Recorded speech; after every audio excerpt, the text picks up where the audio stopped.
Hello good morning बच्चों, welcome back in NMS classes. बेटा मैं आपको इस वीडियो में DAV class 8 maths chapter number 14 mensuration इसके ब्रेन टीजर का क्वेश्चन नंबर 7 इस वीडियो में कंप्लीट कराने जा रही हूँ। तो चलिए देखते हैं क्वेश्चन नंबर 7 में क्या बोल रहे हैं। यहाँ बोल रहे हैं a cylinder of curved surface area 1250 metre square is form from rectangular metallic sheet. सबसे पहले आप फर्स्ट सेंटेंस देखेंगे क्या बोल रहे हैं। यहाँ पर एक सिलेंडर है, ठीक है, जिसका कर्व सरफेस एरिया आपको निकाल कर दे दिया गया है, that is 1200 metre square, 1250 metre square, ठीक है। और ये कर्व सरफेस एरिया हमें दिया गया, किसका दिया गया, मैंने आपको बताया सिलेंडर का। अब इस सिलेंडर को कैसे बनाया था, इस सिलेंडर को एक रेक्टेंगुलर शीट थी मेटेलिक की, जिसको की फोल्ड किया, रोल करके उससे एक सिलेंडर बना लिया, ठीक है।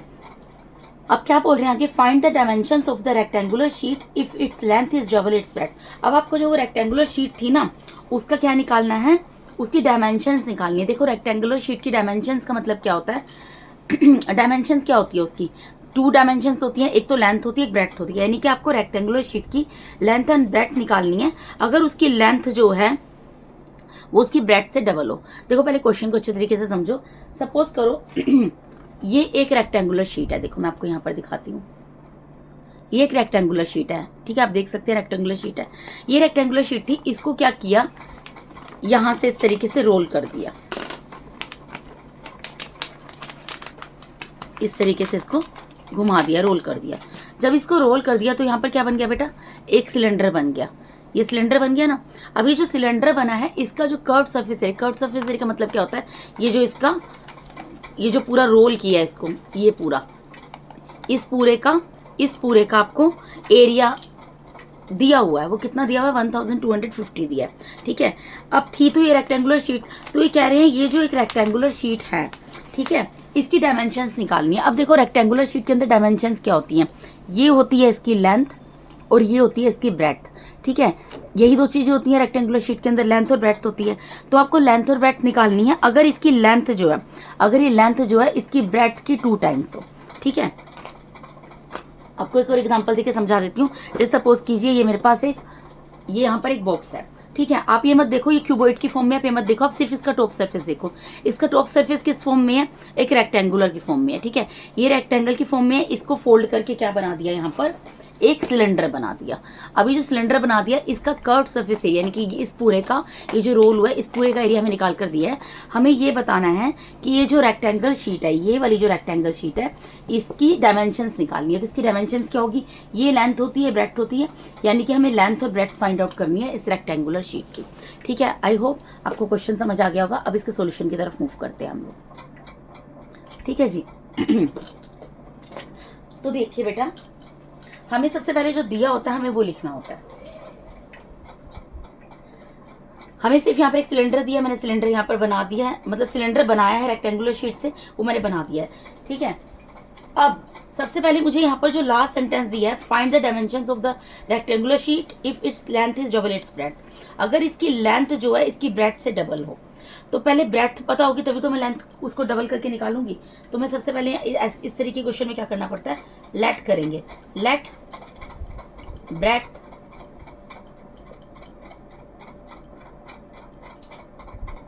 ऑफ रेक्टेंगुलर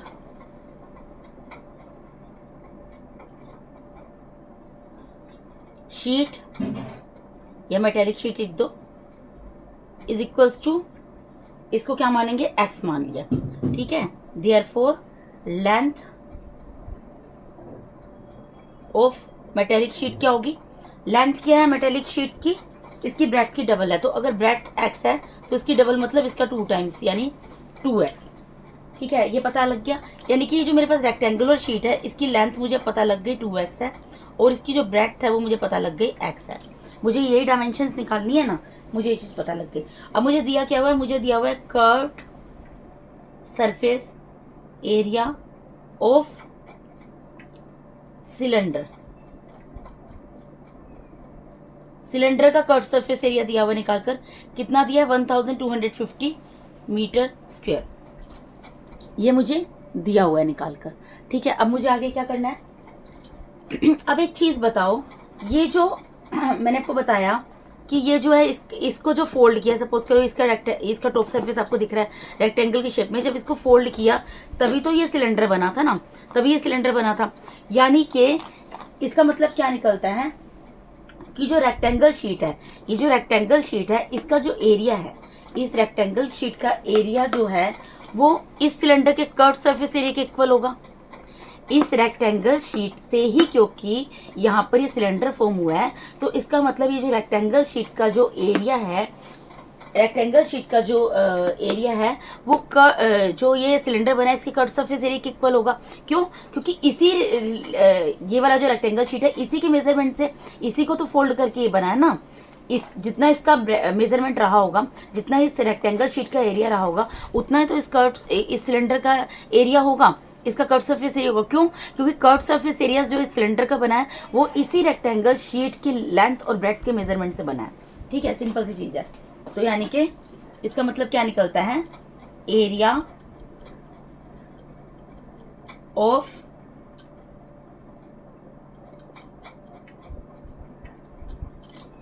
रेक्टेंगुलर शीट,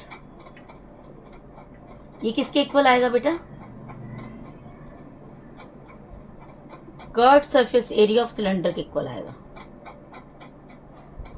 क्योंकि इसलिए इक्वल आएगा, दोबारा से बता रही हूं, क्योंकि जो रेक्टेंगल शीट थी, मेटेलिक की रेक्टेंगुलर शीट थी, ये जो शीट थी इसी शीट को यूज करके तो कर्व सरफेस एरिया बना है सिलेंडर का। इसी को तो जब रोल किया तो ये सिलेंडर बन गया। तो जितना इस मेटेलिक शीट का एरिया रहा होगा, रेक्टेंगुलर मेटेलिक शीट का एरिया रहा होगा, उतना ही तो ये सिलेंडर का कर्व सरफेस एरिया निकलेगा।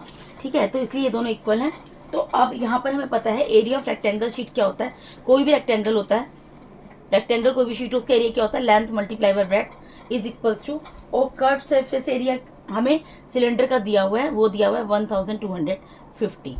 ठीक है, अब यहाँ पर लेंथ को हमने क्या एज्यूम किया था, 2x मल्टीप्लाई बाय ब्रेड्थ को क्या एज्यूम किया था, x इज इक्वल्स टू 1250 हो गया। ठीक है, अब यहाँ पर देखो सेम वेरिएबल है, इसका कोफिशिएंट कुछ नहीं है, 1 है। 2 1 से मल्टीप्लाई होगा 2 आएगा, x से मल्टीप्लाई हो जाएगा तो एक्स स्क्वायर हो जाएगा, इज इक्वल टू 1250। अब मुझे एक्स स्क्वायर को सेपरेट करना है, वेरिएबल को सेपरेट कर लेती हूँ मैं। तो यहाँ पर 1250 है, ये अपनी जगह पर एज इट इज रहेगा, 2 मल्टीप्लाई में डिवाइड में चला जाएगा। अब आप इसको कैंसिल कर लो, 2 1 ज़ा 2, 2 6 ज़ा 12, 2 2 ज़ा 4, 2 5 ज़ा 10, यानी एक्स स्क्वायर कितना आ गया बेटा, 625 आ गया। ठीक है, अब हमें पता है 625 जो है वो किसका स्क्वायर होता है, 25 मल्टीप्लाई बाय 25, यानी कि 25 का स्क्वायर होता है। ठीक है, स्क्वायर एंड स्क्वायर रूट्स में आपने ये याद किए थे। तो ये किसका स्क्वायर होता है, 25 का स्क्वायर होता है। तो यानी कि यहाँ पर X square is equals to 625 को मैं क्या लिख सकती हूँ, 25 का स्क्वायर लिख सकती हूँ। ठीक है, मैंने वो लिख दिया। क्वेश्चन मुझे यही करना पड़ेगा, मैंने और स्पेस नहीं छोड़ा। अब देखिए, अब अगर मैं दोनों साइड को कंपेयर करूँ, मैं यहाँ लिख देती हूँ by comparing both sides we get, अगर हम दोनों साइड को कंपेयर करते हैं तो हमें क्या मिलता है, यहाँ पर स्क्वायर से स्क्वायर कैंसिल हो जाएगा, तो x की वैल्यू क्या आ जाएगी, therefore x is equals to 25। ठीक है, 25 आ जाएगा। 25 क्या आएगा, 25, क्योंकि देखो एरिया मीटर स्क्वायर में दिया है तो इसकी डायमेंशंस किस में निकलेंगी, मीटर में निकलेंगी, यानी 25 मीटर आ जाएगा। ठीक है, अब मैंने ये एरिया, ये क्या निकाला है, x निकला है। अब हम इसी तरीके से देयरफॉर 2x भी निकाल लेते हैं। 2x मतलब 2 मल्टीप्लाई बाय 25, यानी कि 50 मीटर। ठीक है, निकाल लिया, तो हम लिख देंगे हैंस लिख दो, देयरफॉर लिख दो, जो मर्जी लिख दो। Therefore length and breadth of the rectangular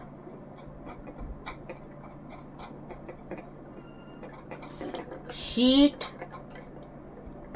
are, पहले हमने क्या निकाली थी, पहले हमने यहाँ पे ब्रेड्थ निकाली थी, लेकिन मैंने क्योंकि यहाँ पर लेंथ लिखा है तो पहले मैं लेंथ की वैल्यू लिखूंगी। लेंथ की वैल्यू कितनी है, 50, तो यहाँ पे लिखूंगी 50 मीटर एंड 25 मीटर रेस्पेक्टिवली।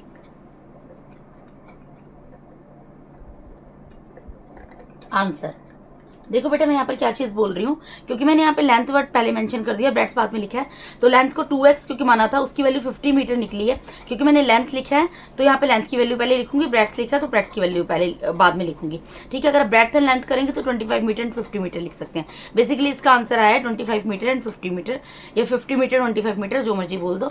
ठीक है, तो यहाँ पर हमें डायमेंशन निकालनी थी, लेंथ और ब्रेड्थ की वैल्यू निकालनी थी, वो हमने निकाल दी है। वो यहाँ पर कितनी निकली है 25 मीटर एंड 50 मीटर बेटा। ठीक है, तो इसके साथ ही बेटा मैंने यहाँ पर आपको DAV class 8 maths chapter number 14 mensuration इसके ब्रेन टीचर का क्वेश्चन नंबर 7 पूरा कंप्लीट करा दिया। अगर आप मेरे चैनल पे नए हैं तो काइंडली मेरे चैनल को सब्सक्राइब कीजिए। अगर आप लोगों को मेरा टीचिंग मेथड अच्छा लगता है तो मेरे वीडियोस को ज़्यादा से ज़्यादा लाइक कीजिए और अपने फ्रेंड्स के साथ शेयर जरूर कीजिए। अगर आपको किसी तरीके का कोई भी कहीं पर भी डाउट है तो आप कमेंट बॉक्स में क्वेरी पुट कर सकते हैं, उसको डेफिनेटली सॉर्ट आउट करूँगी। And once again thank you so much for watching my YouTube videos, teaching videos basically. Thank you so much once again, God bless all of you.